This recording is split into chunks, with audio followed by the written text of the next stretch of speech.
English Edge podcast. From the English Clarity Lab. Hello everyone and welcome back to the English Clarity Lab. I have to confess something right out of the gate today. James, are you ready for this? I completely forgot to read the production notes for today's episode. Like, totally blanked. My mind was an absolute vacuum until 5 minutes ago.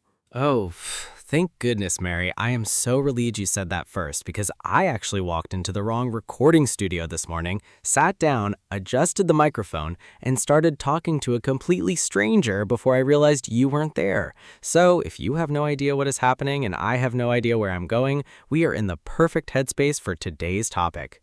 We really are. Today, we are talking about a superpower, the ultimate language survival skill. How to sound absolutely, completely confident when you actually have no idea what is going on, what someone just said, or how to answer a question. It is the classic fake it until you make it strategy, but with a very practical linguistic twist for English learners. Because let's be honest, whether you are an A1 absolute beginner or a B2 upper intermediate speaker, there will always be a moment where your brain just goes offline. The screen goes blank. Oh, completely. It's like that old Windows computer error sound playing inside your skull. And the temptation when that happens is to do one of two things. Either you freeze like a deer in headlights, or you just say yes over and over again while sweating profusely and hoping the other person stops talking. I am definitely a professional sweater and nodder. I will nod my head so hard my neck hurts, even if someone just asked me if I want to eat a shoe. It's a terrible habit. But today, we want to give our listeners a better toolkit. We want to look at 3 specific strategies to handle these moments gracefully, humorously, and confidently. Yes, strategy number 1 is what I like to call the professional stall. When a question catches you off guard, you do not need to answer immediately. In fact, native speakers rarely answer complex or confusing questions instantly. They use buying time phrases. Right, because silence feels terrifyingly long when you're learning a language. 3 seconds of silence feels like 3 hours. So instead of dead silence or a panicked I don't know, you throw out a linguistic placeholder. Mary, what is your absolute favorite placeholder phrase? My absolute go-to, especially when my brain is entirely empty, is, "That is a really interesting question. Let me think about that for a second." It sounds so incredibly intellectual, right? The other person thinks, wow, Mary is deeply analyzing my profound thoughts. Meanwhile, inside my brain, a tiny monkey is just crashing symbols together while I try to remember basic English words. It is brilliant. You look thoughtful, not confused. Another fantastic one is simply saying, I've never thought about it quite that way before. Again, it praises the speaker. It validates their question. You're essentially turning your confusion into a compliment directed at them. They feel great, and you get an extra 10 seconds to breathe and collect your thoughts. That is a masterclass move, James. Let's practice that for our A1 and A2 listeners who might feel like those phrases are too long. If you need something shorter, you can just use, "Oh, that's a tough one. Give me a moment." Or even a very simple, let's see." The trick is the vocal confidence. If you say, let's see, with a smile and a steady voice, you sound in control. If you whisper it while looking at the floor, the illusion breaks. Exactly. It is all about the delivery. A2 speakers can confidently master the short phrases, while B1 and B2 speakers can use the longer, more stylistic stall tactics. But what happens if the problem isn't that you need time to think? What if you literally did not understand a single word the other person just said, like they used a crazy idiom or spoke at the speed of light? Ah, yes, the dreaded fast talker scenario.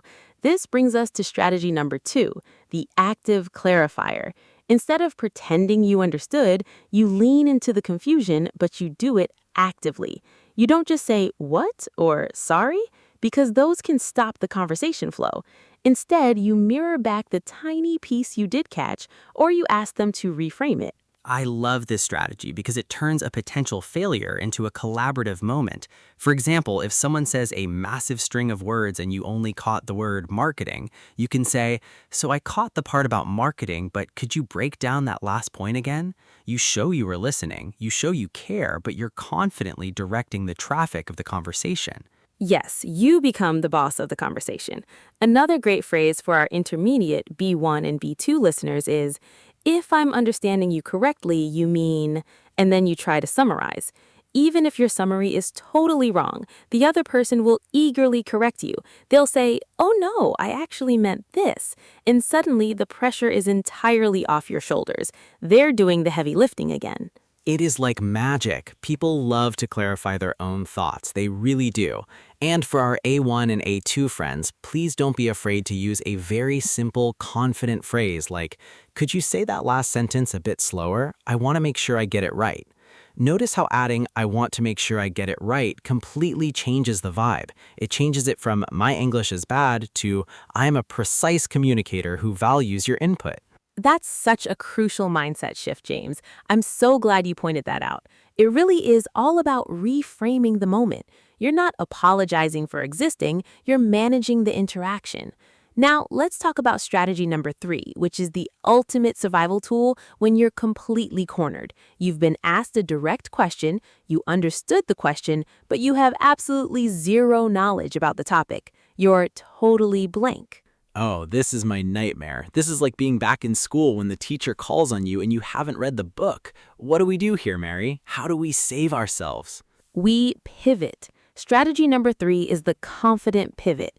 You honestly acknowledge the gap in your knowledge, but you immediately redirect the conversation to something you do know, or you ask a compelling question back.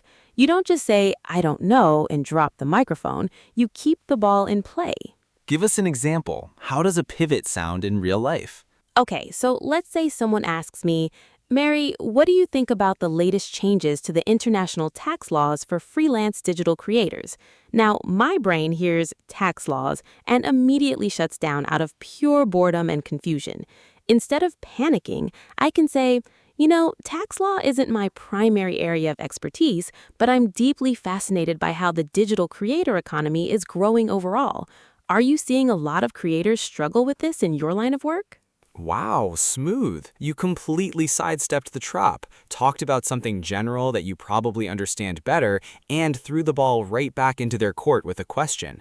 You sounded like a CEO avoiding a difficult question at a press conference. Exactly. And it's not dishonest. You're openly stating, hey, I don't know about X, but I can talk about Y, or I want to hear your opinion on Z. For an intermediate B1 or B2 speaker, this keeps you fluent and dynamic. For an A2 speaker, a simpler version of the pivot could be, I don't know much about that topic actually. What do you think about it? Boom. You're safe and the other person gets to talk about their favorite subject, themselves. It is so true. Everyone's favorite subject is themselves. If you ask someone for their opinion, they will talk for the next 5 minutes, which gives you 5 whole minutes to relax, breathe, and recover your linguistic energy. It really does. So let's summarize the 3 golden rules we've covered so far. First, use placeholders to buy your brain some precious processing time. Second, clarify actively by mirroring back what you did hear rather than shutting down. And third, if you lack the knowledge, pivot confidently by redirecting the topic or asking a question back. These are absolute game changers. But Mary, let's look at the emotional side of this for a second. Why do we feel so much panic when we don't know what to say? Why does our confidence drop to 0 the moment we hit a linguistic wall? I think it's because we feel like we're being tested. We treat every casual conversation like an advanced English exam where points are being deducted for every mistake or moment of hesitation. But real life isn't a classroom. Real communication is just a messy game of catch. That is a beautiful way to put it, a messy game of catch. And even native speakers drop the ball constantly. We stutter, we forget words, we mishear each other all the time. I mean, just yesterday, my neighbor told me he was going to cut the grass, and I thought he was going to buy a giraffe. I spent a solid 2 minutes wondering where he was going to keep a giraffe in his tiny backyard before I realized my mistake. A giraffe. Oh my goodness, James. That is incredible. Imagine a giraffe looking over the garden fence while you are drinking your morning coffee. But that is the perfect example. You didn't run away or cry. You just realized there was a mix-up and you laughed about it. That is exactly the energy we need to bring into our English conversations. Exactly. It is all about lowering the stakes. When you accept that it is completely okay to not have all the answers, the pressure vanishes. And when the pressure vanishes, your brain actually works better. You can access your vocabulary much faster when you aren't terrified of making a mistake. It is a beautiful paradox. The less you worry about sounding perfect, the more confident you actually sound. Now, let's dig a little deeper into some very specific phrases for our different level groups, because I want everyone listening to leave today with a concrete phrase they can use right away. Let's start with our A1 and A2 learners. James, if you are a beginner, what is a simple, high-confidence phrase for when you just don't have the answer? For A1 and A2, my favorite phrase is, "I'm not sure, let me check." It's short, it's simple, and it's incredibly useful. You aren't saying my English is bad, you're just saying you don't have the information right now. For example, if a colleague asks you, "Is the report ready?" and you have no idea, you just smile and say, "I'm not sure, let me check." It sounds professional and proactive. That is perfect. It works in an office, it works in a shop, it works anywhere. Another excellent one for A2 learners is, good question. I don't know, but I can find out. Again, it has that beautiful positive energy. You're turning a negative, I don't know, into a positive action step. I can find out. Yes, it makes you sound like a problem solver. Now let's step it up to our B1 intermediate learners. At the B1 level, you have more vocabulary, but you might still struggle with complex opinions or sudden, unexpected topics. Mary, what do you suggest for our B1 friends? For B1, I love phrases that show you're thinking on your feet. For example, off the top of my head, I'd say, this is a brilliant idiom. Off the top of my head, it just means you're giving a quick guess without checking the facts or thinking deeply. So if someone asks you, how many people live in your hometown, and you don't know the exact number, you can say, off the top of my head, I'd say about 50,000. Oh, I use off the top of my head at least 5 times a day. It's the ultimate shield. It basically tells the other person, hey, don't quote me on this is just a quick guess. Another fantastic B1 phrase is, I can't say for certain, but this allows you to give an opinion or a guess while confidently admitting that you don't have the final absolute truth. For instance, I can't say for certain, but I think the weather will be nicer tomorrow. Beautiful. It sounds so natural and nuanced. Now, let's look at our B2 upper intermediate learners. At this stage, you want to sound highly articulate, even when you're completely caught off guard. You want to manage the conversation like a pro. One of my favorite B2 strategies is the analytical pivot. You say something like, that's a complex issue with a few different angles. From my perspective, Oh, that is incredibly smooth, Mary. You're basically acknowledging that the question is difficult, which justifies why you might not have a simple answer, and then you narrow it down to the one specific angle you actually know how to talk about. exactly, you limit the scope of the question so it fits your vocabulary comfort zone. Another masterclass B2 phrase is, I don't have the exact data in front of me, but what I do know is that. This is the classic corporate survival phrase. If your boss asks you about specific financial numbers or project details, and your mind is a complete blank sheet of paper, you just say, I don't have the exact data right in front of me, but what I do know is that the team is working incredibly hard and we're on track. You are a dangerous woman, Mary. That is pure corporate magic. You just turned a moment of total ignorance into a shining review of teamwork. I love it so much. Hey, survival of the fittest, James. We have to use what we have. But you see, all of these phrases from A1 to B2 share the exact same DNA. They all take the power away from the question and give it back to you, the speaker. You're the one directing the flow, setting the boundaries, and deciding what gets discussed. It really shifts the power dynamic. Instead of feeling like a student being interrogated, you feel like an equal partner in a conversation. And that brings us to another really important point, body language and vocal tone. Because you can use the most advanced, brilliant B2 phrase in the world, but if your voice is shaking and you're sweating through your shirt, the confidence illusion drops instantly. Oh, absolutely. The delivery is at least 50% of the magic formula.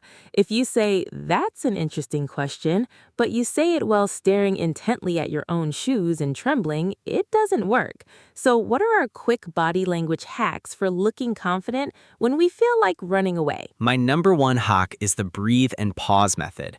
When someone asks you a confusing question, do not react immediately. Take one deep breath, count to 1 inside your head. It feels like an eternity to you, but to the other person, it just looks like you're a deep, serious thinker. It gives you a moment to relax your shoulders, open your posture, and stabilize your vocal cords. Yes, pausing is a sign of high status and high confidence. Insecure speakers feel like they have to fill every microsecond with noise, so they stutter or use endless fillers like, like. Confident speakers are totally comfortable with a little bit of empty space. They take their time. Another big one is eye contact and smiling. If you don't know the answer, look the person in the eye and smile warmly. A smile communicates that you're comfortable, you're relaxed, and you're not threatened by the situation. It tells the other person, hey, I don't know the answer to this specific thing, but we're still having a great time connecting here. That is so true. A warm smile dissolves so much tension.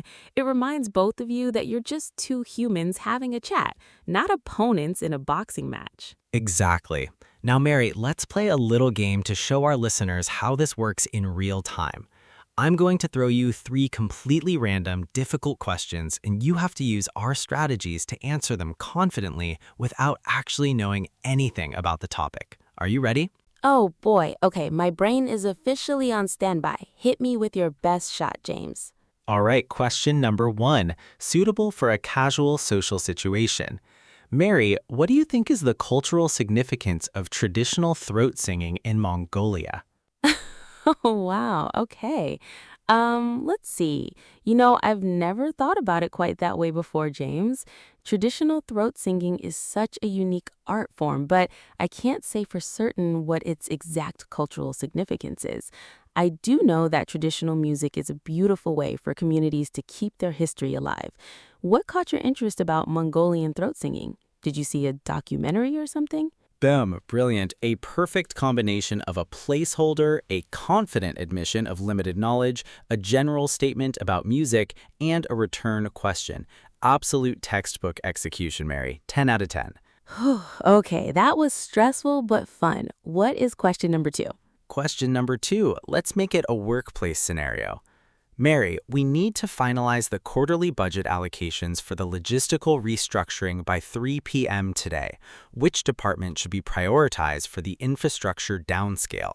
Oh, wow. Logistical restructuring and an infrastructure downscale? James, you are trying to turn my brain into scrambled eggs today. Let's see. I don't have the exact data right in front of me, but what I do know is that our primary goal is to minimize disruption for the team. Off the top of my head, I'd say we should check the logistics report from last month before we make a final decision. Give me a few moments to look at the files, and I'll get back to you before the 3 p.m. deadline. How does that sound?